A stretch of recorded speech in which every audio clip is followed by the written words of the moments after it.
ሰላም የቻናላችን ቤተሰቦች በያላችሁበት ሰላማችሁ ይብዛ እያልን በዚህ ቻናል አማርኛ፣ እንግሊዝኛ፣ ሂሳብ፣ ኦሮመኛ እንዲሁም ሌሎችን የትምህርት አይነቶች እናስተምራለን። መማር መከታተል ለምትፈልጉ ሁሉ እንዲሁም ህፃናትን ማስተማር የምትፈልጉ ወላጆች ከታች ከቪዲዮ ላይ ባስቀመጥነው ስልክ በኢሞ፣ በቴሌግራም፣ በዋትሳፕ እንዲሁም በተለያዩ ሶሻል ሚዲያ አማራጮች ደውላችሁ አናግሩን። ዛሬ ይዤላችሁ የመጣው የአማርኛ ፊደላትን በማጋጠም ቃላት ምስረታ ይሆናል ማለት ነው። ቃላት የምንመሰርተው በረ ዝርያና በቀ ዝርያ ይሆናል ማለት ነው። ከረ እስከ ሮ ባሉ ፊደላት ሶስት በእያንዳንዳቸው ቃል እንመሰርታለን ማለት ነው። በቀም በተመሳሳይ ወደ ያዝነው ወደ ዕለቱ ትምህርታችን ከማለፋችን በፊት ለቻናሉ አዲስ የሆናችሁ ላይክ፣ ሼር፣ ሳብስክራይብ በማድረግ ቻናሉን ተቀላቀሉ። እሺ ወደ ዕለቱ ትምህርታችን ስንሄድ ረ፣ ሩ፣ ሪ፣ ራ፣ ሬ፣ ር፣ ሮ። እሺ ከረ እንጀምራለን ማለት ነው። ይቺ የረ የመጀመሪያ ፊደል ረ፣ ይቺስ ማናት? ይቺ የደ አራተኛ ፊደል ድምጿን ዳ ብለን እንጠራታለን ማለት ነው። በአንድ ላይ ረዳ፣ ረዳ።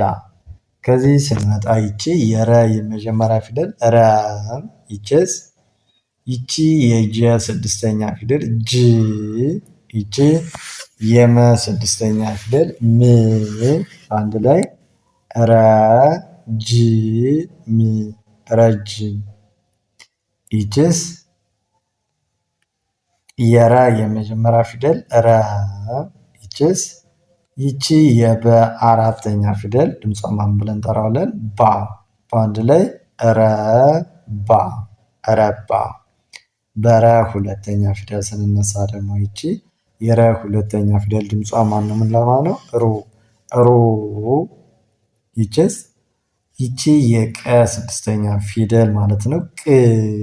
በአንድ ላይ ሩቅ፣ ሩቅ። ይቺ የረ ሁለተኛ ፊደል ሩ፣ ይቺ ስማና እስኪ ከእናንተ ይቺ። እሺ ይቺ የጨ አራተኛ ፊደል ማለት ነው። ድምጿን ጫ ብለን እንጠራታለን ማለት ነው። ጫ። በአንድ ላይ ሩጫ፣ ሩጫ። ይቺስ ይቺ የረ ሁለተኛ ፊደል ብለናል። ሩ። ይቺስ ይቺ የሰ ዝርያ ማለት ነው። የሰ ዝርያ ሶስተኛ ፊደል ድምጿን ማን ብለን እንጠራዋለን ማለት ነው? ሲ። ይቺስ ይቺ የየ ዝርያ አራተኛ ፊደል ያ፣ በአንድ ላይ ሩሲያ፣ ሩሲያ ማለት እንችላለን ማለት ነው። የሚል ቃል እንመሰርታለን። በዚህ መልኩ ከተለማመዳችሁ ጎበዝ አንባቢና ጻፊ መሆን ትችላላችሁ ማለት ነው። በረ ሶስተኛ ፊደል ስነድ የረን ሶስተኛ ፊደል ድምጿ ማን ብለን እንጠራታለን ማለት ነው?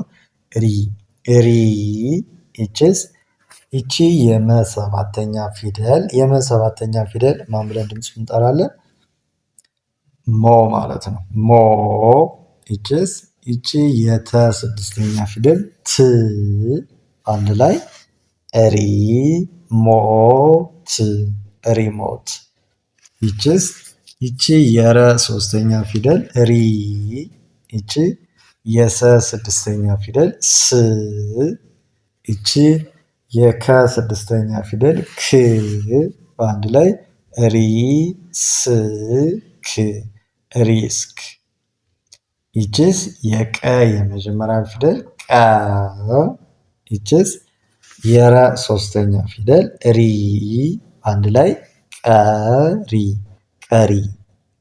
እዚህ ስንመጣ በረ አራተኛ ፊደል ስንሰራ ደግሞ ይቺ የረ አራተኛ ፊደል ድምጿ ማንላታለን ማለት ነው? ራ፣ ራ። ይቺ የቀ የመጀመሪያ ፊደል ቀ፣ አንድ ላይ ራቀ፣ ራቀ።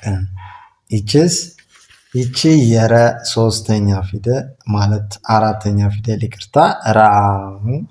ይቺስ ይቺ የሰ ሁለተኛ ፊደል ሱ፣ ስናነበው ራሱ፣ ራሱ። ከዚህ ስንመጣ ይቺ የረ አራተኛ ፊደል ራ፣ ይቺ ስማናት?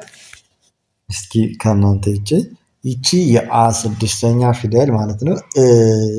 ይችስ ይቺ የየ ስድስተኛ ፊደል ይ ስናነበው ራ ይ ራአይ ብለን አነበብነ ማለት ነው። ከዚህ ስንመጣ ይቺ በረ አምስተኛ ፊደል ስንሰራ የረ አምስተኛ ፊደል ማን ብለን ማለት ነው ድምጿ ምንጠራት ሬ ሬ። ይችስ ይቺ የደ ሶስተኛ ፊደል ድምፁን ማን ብለን እንጠራዋለን? እስኪ ከእናንተ ደ ዱ ዲ ነው አይደል ምንል። ስለዚህ ዲ። ይችስ የየ ሰባተኛ ፊደል ዮ አንድ ላይ ሬ ዲ ዮ ሬዲዮ። ከዚህ ስንመጣ ይቺ የዘ አራተኛ ፊደል ዛ። ይችስ የረ አምስተኛ ፊደል ሬ አንድ ላይ ዛ ሬ ዛሬ። ይችስ ይቺ የጠ ስድስተኛ ፊደል ማለት ነው። ጥ መሆኗን ድምጿን ለማወቅ ስንፈልግ የስድስተኛ ፊደል መሆኗን ካወቅን በኋላ መቁጠር ማለት ነው። ጠ ጡ ጢ ጣ ጤ ጥ ካለ ስድስተኛ ፊደል ጥ። ይችስ የረ አምስተኛ ፊደል ብለናል ሬ አንድ ላይ ጥ ሬ ጥሬ።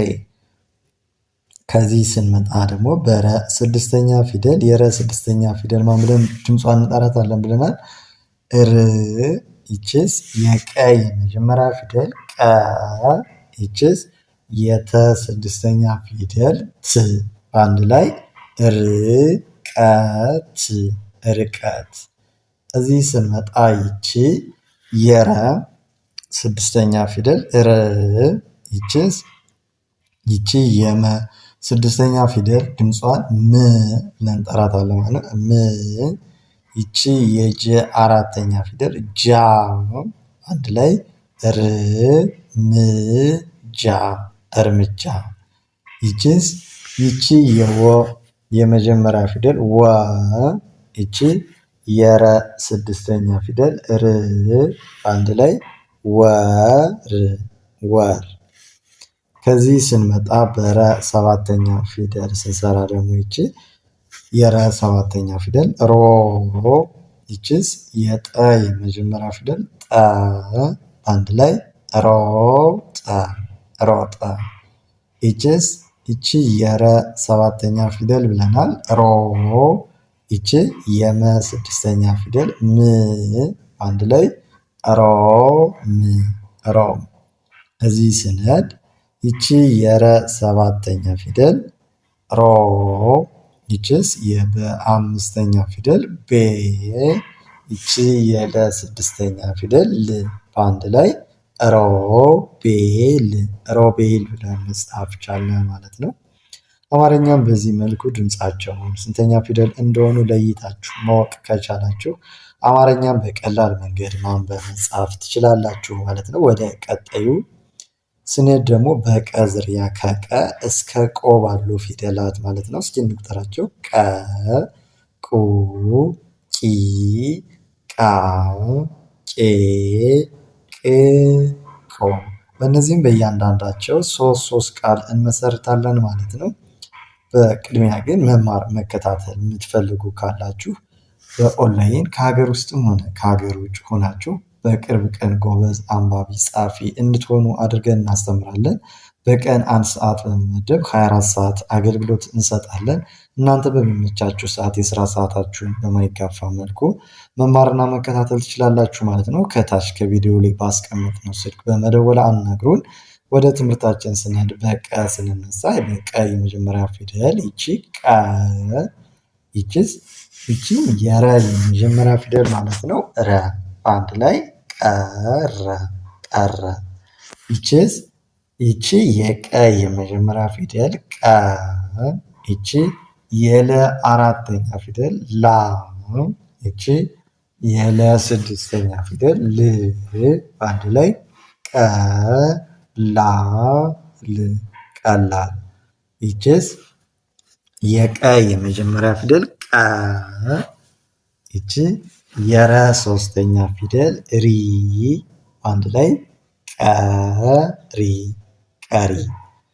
ከዚህ ስንመጣ ይቺስ ይቺ የቀ ሁለተኛ ፊደል ማን ብለን ድምፁን እንጠራዋለን ማለት ነው ቁ አለን ምንል። ስለዚህ ቁ ይችስ የጠ አራተኛ ፊደል ጣ አንድ ላይ ቁጣ ቁጣ። ከዚህ ስንመጣ የቀ ሁለተኛ ፊደል ቁ ይችስ የረ ስድስተኛ ፊደል ር ይቺ የጠ ስድስተኛ ፊደል ጥ በአንድ ላይ ቁርጥ ቁርጥ። ከዚህ ስንመጣ ይቺ የቀ ሁለተኛ ነው ብለናል። ቆ ይችስ የመ አራተኛ ፊደል ማ ይችስ የረ ስድስተኛ ፊደል ር አንድ ላይ ቁማር ቁማር የሚል ቃል መሰረትን ማለት ነው። ከዚህ ስንመጣ በቀ ሶስተኛ ፊደል የቀ ሶስተኛ ፊደል ማን ብለን እንጠራዋለን ማለት ነው? ድምፁን ቂ ቂ ይችስ የመ ስድስተኛ ፊደል ም አንድ ላይ ቂም ቂም። ከዚህ ስንመጣ ይቺ የበ የመጀመሪያ ፊደል በ ይችስ የቀ ሶስተኛ ፊደል ቂ በአንድ ላይ በቂ በቂ። ይችስ የቀ ሶስተኛ ፊደል ቂ ይቺ የመ የመጀመሪያ ፊደል መ ይቺ የመ አራተኛ ፊደል ኛ በአንድ ላይ ቂመኛ ቂመኛ። ከዚህ ስንሄድ ይቺ የቀ አራተኛ ፊደል ማለት ነው። ይቺ ቃ ይችስ ይቺም የነ አራተኛ ፊደል ና አንድ ላይ ቃና ቃና የሚል ቃል መሰረት ለማለት ነው። አማርኛ በቀላል መንገድ በዚህ መልኩ ማንበብ ሆነ መጻፍ ትችላላችሁ ማለት ነው።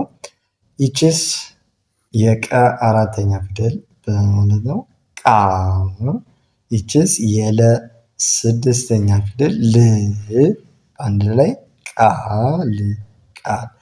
ይችስ ይቺ የቀ አራተኛ ፊደል ቃ ይቺ የረ ሶስተኛ ፊደል የረ ሶስተኛ ፊደል ድምጿን ማን ብለን እንጠራዋለን? እሺ ቆጥረን መድረስ እንችላለን ማለት ነው። ድምጿ ከጠፋን ሶስተኛ ፊደል መሆኗን ካወቅነ ረ ሩ ሪ። ስለዚህ የረ ሶስተኛ ፊደል ሪ ብለን ነው ማለት ነው እንጠላት ሪ። ይችስ የየ አራተኛ ፊደል ማን ብለን እንጠራታለን? ያ በአንድ ላይ ቃሪያ ቃሪያ። ከዚህ ስንመጣ የቀ አምስተኛ ፊደል ማለት ነው። ይቺ የቀ አምስተኛ ፊደል ድምጿ ማን ብለን እንጠራታለን? ቄ ይችስ ይቺ የደ ስድስተኛ ፊደል ድ ይቺ የረ ስድስተኛ ፊደል ር በአንድ ላይ ቄድር ቄድር። ይችስ የቀ ሶስተኛ ፊደል ቄ ይቺ የሰ ስድስተኛ ፊደል ስ አንድ ላይ ቄስ ቄስ። ይችስ የቀ አምስተኛ ፊደል ቄ ይቺ የረ አራተኛ ፊደል ራ አንድ ላይ ቄራ ቄራ። ይችስ የቀ ስድስተኛ ፊደል ማለት ነው። የቀ ስድስተኛ ፊደል ድምጿ ማን ብለን እንጠራታለን? ቅ ይችስ የመ የመጀመሪያ ፊደል መ ይቺ የመ ስድስተኛ ፊደል ድምጿ ማን ብለን እንጠራታለን ማለት ነው? ም በአንድ ላይ ቅ መ ም ቅመ። ይችስ የቀ ስድስተኛ ፊደል ቅ ይቺ የለ ስድስተኛ ፊደል ል አንድ ላይ ቅል ቅል። ይችስ ይቺ የቀ ስድስተኛ ፊደል ቅ ይቺ የጠ የመጀመሪያ ፊደል ጠ ይቺ የለ ስድስተኛ ፊደል ል አንድ ላይ ቅጠል ቅጠል። ከዚህ ስንመጣ በቀ ሰባተኛ ፊደል ይቺን ማን ብለን እንጠራታለን ማለት ነው? ቆ ይችስ የመ የመጀመሪያ ፊደል መ አንድ ላይ ቆመ። ይችስ የቀ ሰባተኛ ቆ ይቺ የየ የመጀመሪያ ፊደል የ አንድ ላይ ቆየ ቆየ። ከዚህ ስንመጣ ይቺ የቀ ሰባተኛ ቆ የረ የመጀመሪያ ፊደል ረ ይቺ የጠ የመጀመሪያ ፊደል ጠ በአንድ ላይ ቆረጠ የሚል ቃል መሰረትነ ማለት ነው። በዚህ መልኩ ጎበዝ አንባቢ ጸሐፊ መሆን እንፈልጋለን ለምትሉ ሁሉ እንዲሁም ህፃናትን ማስተማር የምትፈልጉ ህፃናትን መማር የምትፈልጉ ወላጆች ከታች ከቪዲዮ ላይ ባስቀምጥነው ስልክ በመደወል በኦንላይን መማርና መከታተል ይቻላል ማለት ነው። በቀን 1 ሰዓት በመመደብ ሰዓቱ እናንተ በተመቻችሁ ሰዓት ይሆናል ማለት ነው። የስራ ሰዓታችሁን በማይጋፋ ሰዓት መማር መከታተል ወይም ማስተማር ትችላላችሁ ማለት ነው። ከታች ባስቀመጥነው ስልክ በኢሞ፣ በቴሌግራም፣ በዋትስአፕ፣ በዙም እንዲሁም በተለያዩ ሶሻል ሚዲያ አማራጮች እናንተ በምትጠቀሙበት ሁሉ አናግሩን። ጎበዝ አንባቢ ጸሐፊ መሆን እንድችሉ አድርገን እናስተምራለን። መልካም ጊዜ፣ ሰናይ ቆይታ ተመኘን።